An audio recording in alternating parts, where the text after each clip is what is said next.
Welcome to the Douglas County Safe Routes to School Plan virtual public meeting. The virtual public meeting will be available online throughout the month of May. We'll also be holding an in-person public meeting on May 4th. The purpose of this plan is to improve the safety of students walking and biking to school and help increase the number of students walking and biking to school throughout Douglas County. The plan will make recommendations for investments that will improve safety for students through construction projects, school zone network plans, and a variety of funding strategies. The plan will be both data-driven and community-based. The schedule for the plan is provided on this slide. We're currently in the first phase, which is our existing conditions analysis. In the next phase, we'll develop and evaluate alternatives and hold a second public meeting in August. The final phase in late summer and early fall is where we'll develop recommendations and the plan document and hold a final public comment period in September. In terms of community engagement, we'll be conducting outreach to the school administrations. We're holding our 2 public meetings in May, and we'll be giving a school board presentation potentially on May 16th. We'll also be attending a Main Street event on June 17th. So far, we've already visited each of the school campuses to do a walking audit. We've been meeting with school principals, and we've been doing an analysis of GIS data to look at trends and develop the maps for this presentation. This map shows the location of various schools throughout Douglas County. On top of the school locations, we've layered in a heat map of vehicle crash density. The lighter, cooler colors like the blues and the purples show low vehicle crash density, while the brighter, warmer colors like reds and yellows show high vehicle crash density. You can see a selection of high vehicle crash density areas along US 395 in the southeast corner of the study area. The first area we looked at in more detail was Zephyr Cove, including Zephyr Cove Elementary School and George Whittle High School. The map on the left shows population density. You can see that these areas are relatively low population density. The map on the right shows vehicle crash density. As in the first map, the brighter colors are high vehicle crash density, and the lighter, cooler colors are low vehicle crash density. You can see one higher vehicle crash density area along Lake Tahoe Boulevard. This map shows the school campuses. You can also see along US 50, the red dots show individual vehicle crashes between 2016 and 2020.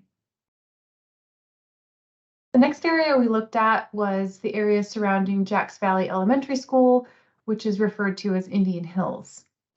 You can see there are several higher population density areas in the neighborhoods around this elementary school. There are also several high vehicle crash density areas along US 395. We conducted a site visit, a walking audit of Jacks Valley Elementary School, and we noted several concerns with the walking and biking environment on this map, including faded crosswalk markings, some concerns about speeds along Jacks Valley Road, and the need for improved signage for the crosswalk. The next area we looked at was the area surrounding Pinion Hills Elementary School. This is also a relatively low population density area, and there was one major area of concern with vehicle crash density along Stephanie Way. During our site visit to the elementary school, we also noted a number of concerns, such as speeding along Stephanie Way, faded crosswalk markings, and a lack of sidewalk or multi-use path running in front of the school. Next, we looked at Minden and Gardnerville. There were several schools in these areas that we'll move through in more detail, including Douglas High School, Minden Elementary School, Carson Valley Middle School, and Gardnerville Elementary School. There are quite a few high population density blocks, especially near Gardnerville Elementary School. There are also quite a few high vehicle crash density areas, especially along US 395. So zooming into Douglas High School, there are a few higher population density blocks, but the area is mostly low to moderate population density. Again, there were a couple of high vehicle crash density locations along US 395. During our site visit to Douglas High School, we noted a lack of sidewalks and crosswalks in a few areas, a need for better crosswalk maintenance, and a lot of pedestrian traffic between the high school and the Maverick convenience store across SR 88. You'll note the red dots, again, are the vehicle crashes between 2016 and 2020, and there are quite a number of crashes along both 88 and US 395 in the vicinity of the school. The next area we looked at was the area surrounding Minden Elementary School, which is mostly low density with a few high density blocks just to the west of the school. We see the same high vehicle crash density areas along US 395. During our site visit to Minden Elementary School, we saw a need for additional crosswalks, crosswalk maintenance, some additional signage, and ramps at the school campus. Next, we look at Carson Valley Middle School and Gardnerville Elementary School. The population density in these areas is mixed, with some low density areas and some much higher density areas. We see a few high vehicle crash density locations right near the center of Gardnerville along 395. In the area surrounding Gardnerville Elementary School, during our walking audit, we noticed some similar issues to the other schools with a lack of crosswalks and sidewalks in some areas, narrow sidewalks, and bike lanes that begin and end. We also saw a couple of intersections that were operationally challenging. Next, we looked at Carson Valley Middle School. We noted a couple of faded crosswalk markings and an angled crosswalk that was unsafe for pedestrians. Next, we looked at the Gardnerville Ranchos area. There are several schools in this area that detail, including CC Minnelli, Scarcelli Elementary, and the Powalloo Middle School. Like some of the others, this area is relatively mixed with some lower and much higher population density areas, and one main high vehicle crash density area along US 395.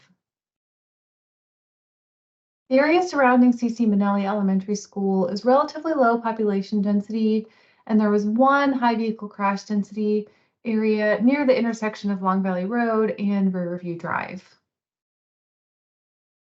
During our site visit to CC Minnelli Elementary School, we noted some areas with faded crosswalk markings, some outdated signage, a lack of crosswalk markings and signage, and the need for paved facilities and striping.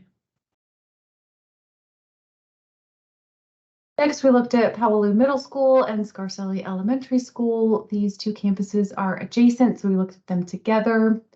This is a moderate to high population density area, and there were no high vehicle crash density locations. During our site visit to these school campuses, we noted similar issues to many of the other schools, such as lacking crosswalks, faded markings, and the need for additional signage. That concludes our overview of some of the issues and concerns we saw at the various school campuses. At this time, we'd like to hear from you. If you haven't already, please visit the project webpage, which is at engage-parametrics.com/DouglasSRTS. You can take one of two online surveys we have available. There's a text version with questions and a map, an interactive comment map, where you can drop a pin and make a location-specific comment.